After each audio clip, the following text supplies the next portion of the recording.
Napansin ko lang, napakaraming videos na available kung paano magkapit ng edge tape sa mga paddle natin. Pero wala pa ako nakita ni isang video kung paano magtanggal ng edge tape sa paddles na hindi natutuklap ang pintura. So simulan na natin.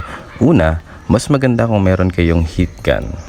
Although posible naman na matanggal mo naman yung edge tape ng paddle mo na hindi natutuklap yung pintura kahit wala ka namang heat gun. Pero kung di maayos yung pagkakagawa, common na common to sa mga paddles kapag tinatanggal yung edge tape, talagang nagtutuklap yung pintura. Kaya kung ayaw mong mag-take ng risk, mas maigi na meron kang heat gun. So yun, una, dahan-dahan nating tuklapin yung pinakadulo ng edge tape. Minsan masyado siyang dikit. Ang ginagawa ko madalas kapag ganito, gumagamit ako ng toothpick para tuklapin yung dulo. Iwasan mong gumamit ng mga matatalas na bagay tulad ng blade o kaya kutsilyo kasi pwede niyang madamage yung pintura. Kapag gumagamit tayo ng heat gun, pasadahan lang natin from left to right for around 10 to 15 seconds. Huwag mong masyadong ilalapit dun sa edge ng paddle, baka kasi lumambot yung plastic part.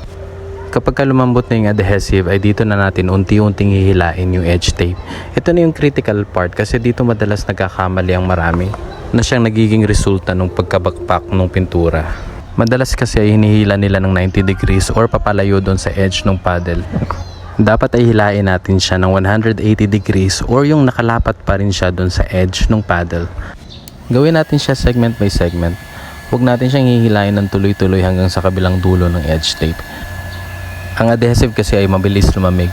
Kapag malamig na siya ay nagiging makapit ulit siya sa pintura. Kaya kapag hinila natin siya ng tuloy-tuloy ay posibleng matanggal ang mga pintura na hindi masyadong kapit dun sa plastic.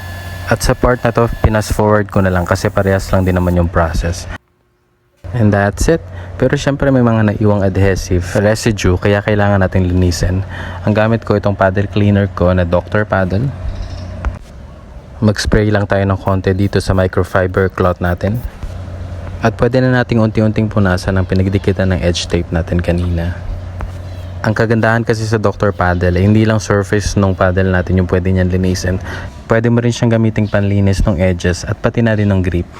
At syempre, since nilinisan natin yung edge niya, linisin na din natin pati yung surface para ready na sa next game mamaya. Mas preferred ko gumamit ng spray cleaner kaysa sa eraser.